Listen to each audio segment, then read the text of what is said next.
Siya naman, since marami ka na negosyo, dami ka na rin pera, no? Ano yung, kung halimbawa babalik natin sa dating edad mo na hindi ka pa marunong, ano yung pinakamapapayo mo sa sarili mo dapat na wag mong gawin? Huwag ka munang mag-expand ng mabilis. Kasi ginawa ko talaga nung napunta ako dito, nag-expand agad ako eh.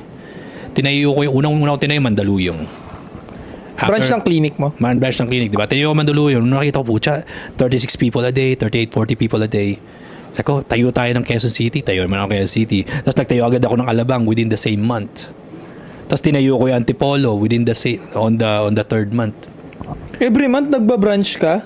Mali ba yun? I think that's wrong.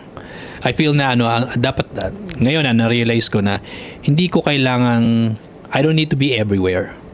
I just need to be on the right places at the right time. Kagaya ng ginagawa ko ngayon na 2 days lang ako sa bawat clinic.